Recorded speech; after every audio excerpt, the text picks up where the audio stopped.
All right, Trojan fans, welcome into the LA Sports Brotherhood. It's me, Ryan, here with my brother Matthew, and a little behind the scenes, but the way we were thinking, we wanted to come out with a video like kind of talking about the season overall, why it was a failure, but like the hope, kind of maybe find a hopeful slant to what was going on.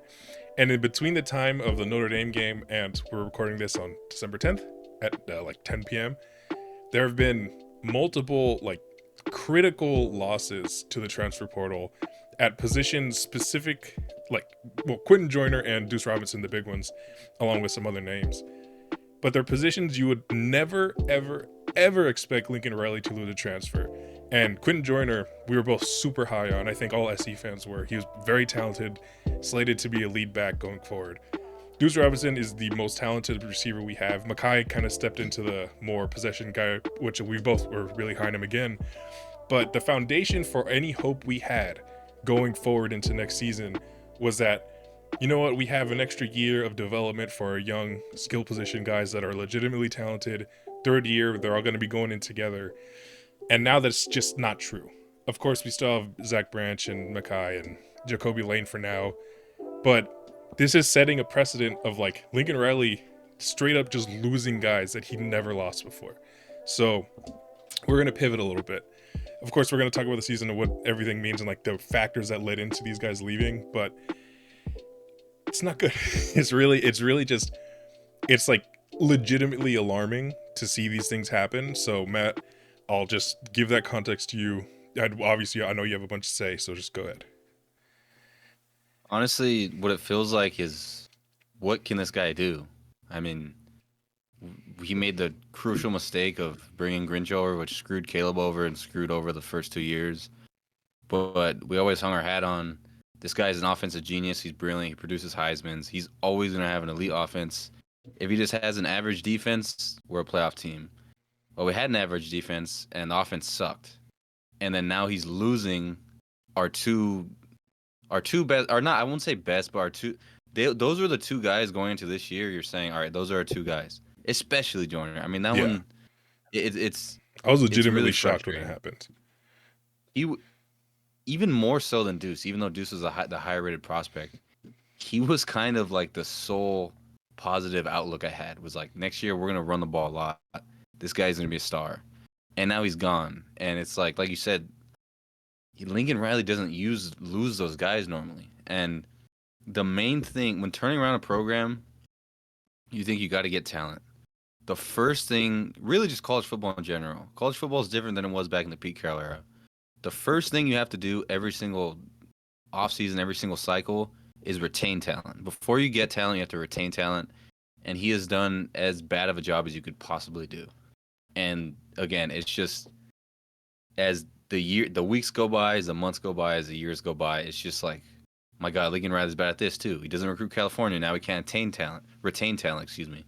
He can't coach offense. He can't, it's like, it's getting to the point where there's more negatives than positives in the Lincoln Riley era. And at this point, I don't know what to say positive about him. It's leaning towards, you have to replace the O line. Now you have to get a running back. Now you have to get a star receiver because he was the most talented one. You really need defensive line still. You need a linebacker. You need a corner. You need everything. You need everything, and you have a guy who's not really proven to recruit the way a USC program should recruit. And so, I mean, again, I'd stare at Jerome Myers decommitted. I Yeah, mean, he's not a transfer, but still, like, he was my favorite prospect we had coming in, and he decommits and goes to Texas A&M.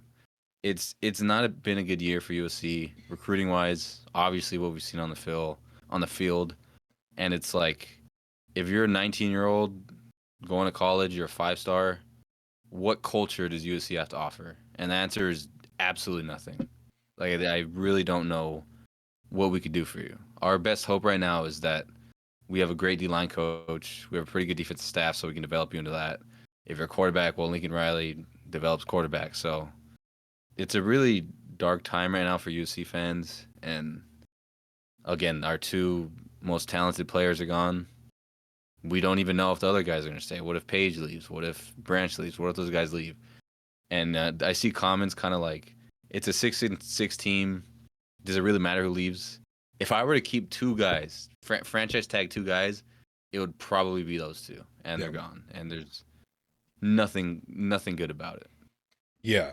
I think it it's very interesting to me because USC fans, every fan, especially in college sports, they're so emotional, like rightfully, like you know, they love the team, you love the school. A lot of people went to the school, so it's even more personal to them. But they're so emotional that they can't really keep their story straight. I remember last year, I talked about this actually in a couple of our previous videos. Grinch, horrible, everyone hated him. But when a talking head would say USC's defense is bad, they'd be like, "Oh, what are they talking about?" Whatever. Like, it's very difficult for them, for fans in general, to embrace the reality of the situation. And in this situation, there's a lot of, you mentioned it, like, oh, the team was bad. Who cares if people leave? We want new play. We need new talent. One, that's wrong because you can very clearly identify players that were good. Quinn Joyner, Deuce were two that were good. Quinn Joyner led the Big Ten in rushing yards per carry, 7.6 yards per carry, with an offensive line that was struggling for 3 quarters of the year. But beyond that, you have to look at why they're leaving. If you say, like, excuse me, Jerome Myers went to Texas A&M, the thought is, oh, well, that's just NIL stuff. It's like, sure, but is USC just like some little middling school now that would like we just lose guys? Oh, they're getting paid money now, so it's gonna be tough for us. It's like, then what do you think USC is? We talk. I mentioned this before, like in the middle of the season. You have to operate with the mindset that you are going to be a top level school, or else stop calling yourself a blue blood. Stop allowing your fans to be cocky about like, oh, Oregon's never won a championship. Oregon is kicking USC's ass at everything in college football. Again, I don't want to single them out. There's a lot of teams that are doing that, but it's like you fans rely on this 20 years ago nostalgia, and I like Reggie Bush, Matt Leonard, all like kind of people. I still have memories of going to those games, even though I was a tiny little kid. But like that's literally 20 years ago. It's like it's older than you, Matthew. Like we have to be real about what's happening. And if you're getting number one prospect, a tight end prospect, Deuce Robinson, you allow him to not be a tight end, even though he would be so much better at that position with a little more weight, having matchups against linebackers with the same talent because he wants to play baseball. Sure, he produces when he's on the field. He's on the field like 20% of the game because you rotate a bunch of guys. And then we're left like, what is there to show for it? He doesn't have the stats to be, well, like if he carried on with this next year, same rotation, he wouldn't really have the ability to say, hey, I look at this production, I was crazy. Like he's not on the field. So how is he gonna, at a high level prospect, how the hell are they gonna feel comfortable getting drafted when the only time a Lincoln Riley skill position guy has been drafted, or not skill position, a receiver has been drafted, was Jordan Addison, and he won the Bolitnikoff, and he even his production went down because he was still getting rotated and they were spreading the ball over the place, and they just like, oh, he was really good at Pitt, so we're gonna draft him in the first round, and he's really good in the NFL. You have to acknowledge that there is an actual problem going on, and I think people are willing to do that. But if it's not, oh, we need to fire this receivers coach, oh, blah blah blah, fire Josh Henson, the offensive line's bad. It's not something that's cosmetic like that. There's a much deeper issue here. Whether it is just NIL, if it's specifically NIL, it's not a throwaway like, oh, okay, what are we gonna do about that? You can start competing. Like it's just deeper than a little firing of whatever, unless the firing is of the head coach. And I think that's something we don't have to get into specifically at this second, but I think that's what this is leading up to. Would you agree? Like the discussion of legitimately considering Lincoln Riley's future here? Yeah, I mean he's been awful. There's no other way to put it. He hasn't recruited well. He hasn't won. He hasn't even produced talent really. There's like how many NFL guys do we have? Obviously we have Caleb because he's my goat, but like it's just like why would you go to USC right now? Picture yourself a kid from like Florida, New York, Idaho, wherever. Why would you go to USC? And like you said, this stuff is 20 years ago. Like I was named after Matt Leinart for God's sake. That's how Yeah. long ago it was. And it's like it's bad. Like I hate Oregon. I think maybe more than anyone in the world. and just they have the number one class, they're the number one team. They have like they're killing it it because they're doing everything well. They recruit well, and it's more than the money. They recruit well, and Dan Lanning's a heck of a coach, and there is a culture there. People love playing for Dan Lanning. I really don't think people love playing for Lincoln Riley. I mean, that guy has zero personality. It's just I when I look at Oregon, I see Dan Lanning. Right now, when I look at USC, I see Lincoln Riley, and that sucks to say, because what everyone thought was this guy is an offensive genius. He is a star. Like, he produces stars, and stars are gonna want to play for LA, and that's gonna be the culture. And it really hasn't been that.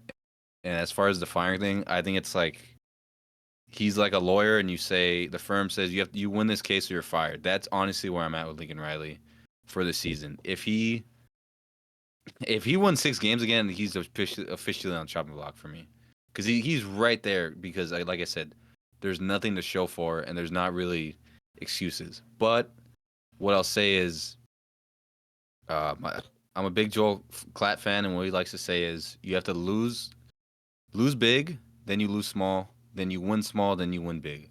Right now, it seems like we're at the losing small part. And if you lost those 6 games, you besides Notre Dame, you had a lead in all four of them. All 5 games, you had a lead in the fourth quarter. For God's sake, Yeah. you lose those 6 games. If you cut that in half, you're 9-3, and it's very, very doable. The schedule is a little easier, and if the floor is like you cut those losses in half, you're 9-3. You can get up to that 10-2. You're in the playoff. That's the season we need out of him. And not just that, we need a recruiting class out of him. We need a transfer class out of him. Those three things need to happen. Otherwise, he's officially like on my he needs to go list. And so, and if you look at those three things I said, recruiting class, transfer class, 9-win, 10-win season. As USC fans, do we really think that's going to happen? Has he proven in 3 years, 2 of them he has not won? I don't think. I mean, the Deuce class was about top 10, and look at all those guys leaving. And the first transfer class was good. Everything was good in the first year, and it just has fallen, and he's just gotten worse and worse. And it's really bad right now. I mean, that's kind of. I'm sorry to seem negative, but I mean, there's no way you can be positive as a USC fan right now, other than posting about 2,000 highlights or making fun of Oregon on Twitter. It's just it's bad, and it needs a change. But the frustrating thing is, we know we won't get a change. So Lincoln Riley, he has to prove us right. He has a lot of work to do. Running backs, receivers, everything. We need a top 3 portal class if we want to compete next year. That is the minimum. We can't just kind of fill guys here and there. We need a quarterback too. That's something we haven't even talked about. Yeah. The point is, we need a lot, and Lincoln Riley has been a disappointment, and he's got to figure it out. It's going to start with his portal class. And this is kind of just about the losses. We're going to have portal target videos first, like just needs of position, then we'll get into names and stuff. So that stuff's coming soon. Yeah, definitely. But the biggest issue with that is that every year USC, like in the portal era, especially in the Lincoln Riley era and the NIL era, all of that coincides. Every bit of resources has been put into upgrading the defense. But now you need, and if you want to like compete. You laid out the timeline of like a gradual like gradually getting better improvement. I don't know why that word escaped me. Of like, lose big, lose well, and that is like an actual like guideline, like very loose general guideline of like how things are supposed to go.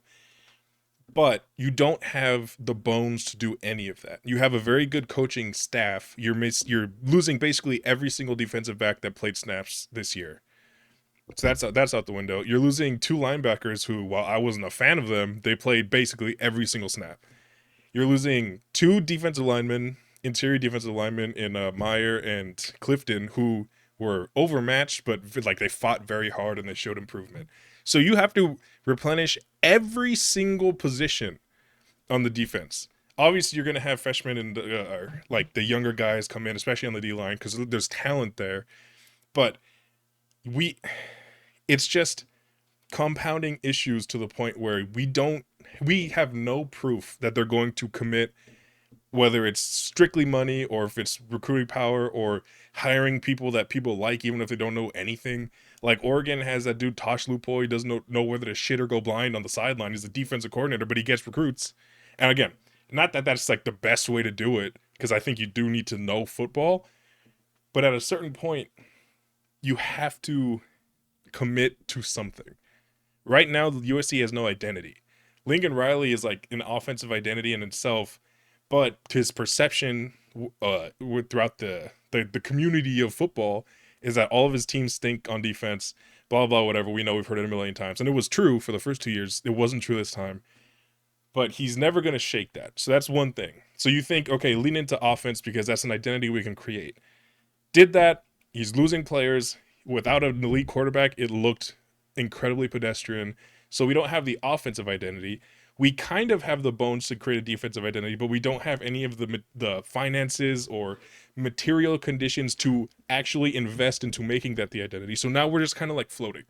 Where USC is rudderless right now, and they've given no indication that they're going to commit to something. They're kind of just like, oh, we'll get this guy and whatever, blah blah blah. Transfer portal, we always get good transfers, and it is true they've done great running back transfers. But if you can never control who's going in the portal. In spring 2024, the class was incredibly underwhelming, which is why our offensive line was horrible because they were going into the spring like, oh, we're just going to get a transfer tackle. No one was there, couldn't get him. Team sucked. So when you leave it up to that, that's just what it is. You're at the mercy of every other player. There's no, like, looking around the country, there's no expected potential transfer guy at quarterback. So you're with Maeva, Houston Longstreet. He officially signed, right? He didn't push it back. I'm pretty sure he officially signed. So you're going true freshman quarterback or Jaden Maeva. That's your two options there. Running back, you have Amarion Peterson if he doesn't transfer, who got no burn. You got Brian Jackson, who got some burn but didn't look great. And that's it. So you got to get a running back. Receiver, we already talked about. Offensive line, you always need to improve. We don't know if anyone else is going to leave. We lost Mason Murphy, who we both really didn't like, but he played a bunch of snaps and he could have come back and played more snaps. He was still on the line when they improved. And I'm not going to go position by position, but you guys understand my point. There's so many holes, not only just on the field, but philosophy wise. And there, throughout this entire season, zero indication that they're thinking about changing anything to improve that. So this is probably the most negative episode we've ever had. And I don't want to spiral because we lost a receiver and a running back, because ultimately they're a receiver and a running back. But it's just an indication of the state of the program. And I don't think we've been at a lower point. And if we lose to a Texas A&M team, which we're going to get into the bowl game and stuff a lot in a separate video, but like, there's never been a more important 6-6 bowl game to me, just in terms of like having pride. But that, again, I'm going to get into that's a different topic. But yeah, I don't know, Matt. This is the longest video we've done with USC in a while, but it's definitely worth it because goddamn. Yeah, I mean, it hasn't been a worse time going 6-6, losing your rival, losing your best recruit, losing your two best offensive players. That's really what it is. And reliance on the portal. The portal's important, but it's almost like we talk about an MLB team that's just trying to spend money. But I mean, and then they say the Dodgers buy championships, but the Dodgers have built the pitching and the prospects. That's kind of what recruiting is. So you replace the talent.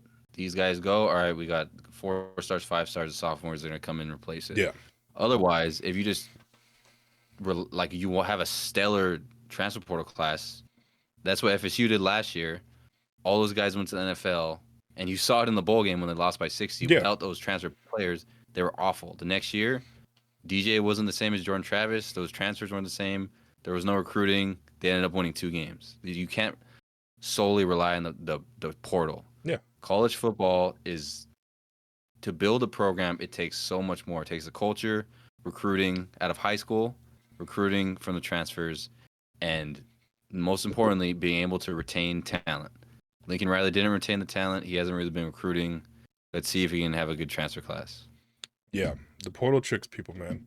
That we're nearing the point where that first year transfer portal can really seem like a trick. Like Mel Tucker got a 10-year extension for like $100 million because he did okay in the transfer his first year, and the rest of the year were so bad that they had to leak a sexual harassment thing to just get him fired without paying him, which is very scummy, just whatever.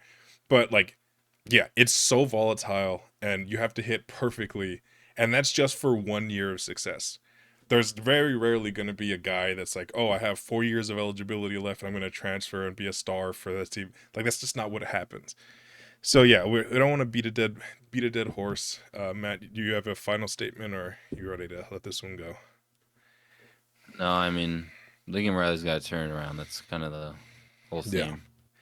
yeah. This is the biggest off season we've had in quite a long time. Very, very, very long time. Yeah. So we will still be here, like Matt said. Transfer targets become more available.